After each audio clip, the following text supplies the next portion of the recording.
जब चेतना के तल पर जो प्रेम होता है, आत्मा के तल पर जो प्रेम होता है, उसे हम प्रेम संबंध ही नहीं कहते। वो प्रेम संबंध ही नहीं है, वो आपके होने की मूल अवस्था है। आप भीतर से जो हैं वो सब प्रेम में ही हो जाता है। आप भीतर से जिस व्यक्ति से आत्मा के तल पर जुड़ जाते हैं, उसके प्रति फिर आपको कभी अशांति, तनाव, क्रोध की अवस्था पैदा ही नहीं हो सकती है। एक छोटा सा उदाहरण देता हूँ। भगवान बुद्ध के ऊपर एक व्यक्ति बड़े आक्रोश में आने के बाद उस गहरी नाराजगी में उनके ऊपर थूक देता है, और भगवान बुद्ध सहजता से, सरलता से अपनी चादर उठाते हैं, थूक को पोंछ देते हैं और अपने शिष्य आनंद को मना भी करते हैं। जब आनंद आक्रोश में आकर उस व्यक्ति को ठीक कर देने के लिए सक्रिय होने लगता है, भगवान बुद्ध उससे कहते हैं, ये व्यक्ति कुछ कहना चाहता है, कह नहीं पा रहा है, बोल नहीं पा रहा, इसकी भाषा नहीं प्रकट हो रही है। इसने जो कुछ कहना चाहा थूक कर कह दिया। ये आक्रोश का नहीं, करुणा का पात्र है। और उस व्यक्ति से कहते हैं, अगर कुछ और कहना चाहता है तो कह दे। वो व्यक्ति स्तब्ध हो जाता है, हैरान हो जाता है कि मैंने इस व्यक्ति के गाल पर थूका, इतना बड़ा अपमान, और ये व्यक्ति मुझसे कहता है अगर और कुछ भी कहना चाहता है तो कह दे। कोई नाराजगी नहीं, कोई क्रोध नहीं, कोई प्रत्युत्तर नहीं जिसमें किसी प्रकार का आवेश हो। वो व्यक्ति वापस चला जाता है। अगले दिन आता है, अपना सिर भगवान बुद्ध के चरणों में रख देता है और भगवान बुद्ध से क्षमा चाहता है। उसने कहा, प्रभु मुझसे इतना बड़ा अपराध हुआ, मुझे क्षमा कर दें। भगवान बुद्ध ने जो वचन कहे बड़े महत्वपूर्ण हैं, बड़े प्रीतिकर हैं, ध्यान से सुनिएगा। भगवान बुद्ध ने कहा, पागल, तू समझता था कि मैं अब तक तुम्हें प्रेम करता था सिर्फ इसलिए क्योंकि तू मेरे ऊपर थूकता नहीं था? ऐसा नहीं है। मैं तुम्हें अब तक इसलिए नहीं प्रेम करता था क्योंकि तू मेरे ऊपर थूकता नहीं था। मैं तुझे अब तक इसलिए प्रेम करता था क्योंकि अब प्रेम करना ही एकमात्र विकल्प है मेरे सामने। मैं प्रेम के अलावा उसका विपरीत, उसका उल्टा यानी क्रोध यानी घृणा अब मैं कर ही नहीं सकता, क्योंकि अब प्रेम में होना मेरे चित्त की दशा हो गई है। It has become the state of mind.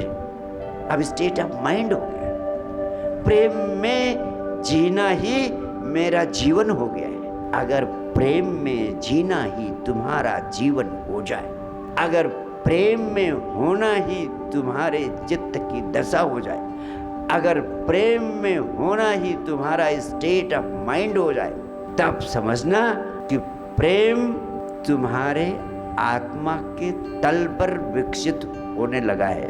तब प्रेम स्वभाव हो जाता है, और वही सच्चा प्रेम है कि तुम प्रेम में जीने लगते हो। यह अभ्यास, प्रेम में ही होने का अभ्यास, प्रेम में ही जीने का अभ्यास तुम कहीं एक जगह से शुरू करो। अगर सौभाग्य से आपके पास पत्नी है अपनी, तो अपनी पत्नी से शुरू करो। आप सौभाग्यशाली हैं, आपका पति आपके साथ है, तो कम से कम आत्मा के तल पर प्रेम में होने का अभ्यास अपने पति के साथ करो। प्रेमी अपनी प्रेयसी के साथ करे, प्रेयसी अपने प्रेमी के साथ करे। कम से कम एक को अपने जीवन में चुन लो कि वो जैसा भी हो, जिस तरह का भी हो, क्योंकि तुम्हारे प्राणों में उसके प्रति गहन प्रेम है। उसके किसी व्यवहार के कारण, उसके किसी विचार के कारण, उसके किसी तौर तरीके के कारण तुम्हारी शांति न भंग हो, तुम्हारे भीतर क्रोध न पैदा हो, तुम्हारे भीतर नाराजगी न पैदा हो। कम से कम अपने जीवन साथी के साथ आत्मा के तल पर संयुक्त होने का अभ्यास हर व्यक्ति शुरू कर सकता है। भगवान बुद्ध तो किसी अजनबी आदमी के साथ वो व्यवहार करते हैं, वो उन पर थूक देता है, और करुणावश जो प्रेम का गहरा रूप है, उनके प्राणों में शिकायत नहीं उठती, घृणा नहीं उठती। और तुम्हारी जीवन संगिनी जो तुम्हारे लिए क्या नहीं कर सकते इस पृथ्वी पर, उसके अलावा कोई दूसरा नहीं है जो तुम्हारे लिए वो कर सके जो जो वो करने को तैयार। अगर डॉक्टर कह दें कि तुम्हारे दोनों किडनी सही है, तुम्हें अपनी किडनी अपने पति को देनी है, तो सबसे पहले तुम्हारी पत्नी हाजिर हो जाएगी किडनी देने के लिए। अगर जान भी देने की बात हो जाए कि तुम अपनी जिंदगी के 10 साल चाहो तो अपने पति को दे सकती हो, तो मैं सोचता हूँ कोई भी पत्नी जल्दी से इनकार नहीं करेगी। और एंड वाइस वर्सा, इसी तरह पति भी अपनी पत्नी के लिए कुछ भी करने को तैयार हो सकता है जो कोई दूसरा आदमी नहीं तैयार हो सकता है। लेकिन इस पृथ्वी पर सबसे ज़्यादा झगड़ने वाले लोग कौन हैं? पति और पत्नी, जो 24 घंटे झगड़ते हैं। इस पृथ्वी पर सबसे ज़्यादा झगड़ने वाले लोग कौन हैं?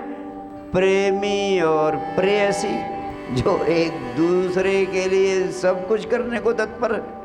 और तुम्हारी इस दुर्दशा का एक ही कारण है कि तुम केवल शरीर तल पर एकता का प्रयास करते हो, आत्मा के तल पर एक होने की संभावना की तरफ आज तक तुम्हारी कल्पना ही नहीं गई।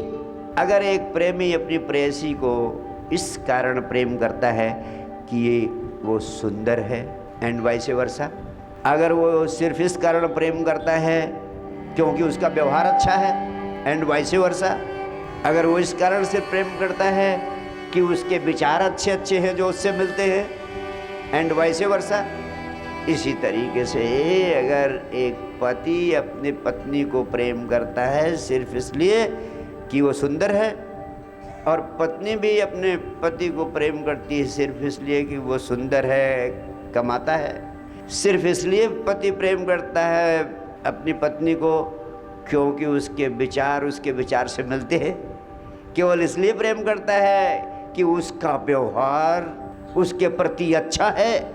यानी जब प्रेम करने के पीछे सिर्फ कारण होते हैं कि तुम झगड़ा इसलिए नहीं करते हो क्योंकि उसका व्यवहार अच्छा है, क्योंकि उसका विचार अच्छा है, जब किन्हीं कारणों से तुम क्रोध नहीं करते हो और प्रेम में रहते हो, तो समझ लेना कि ये केवल ऊपर का झूठा प्रेम है, तुम किसी कारण से कर रहे हो।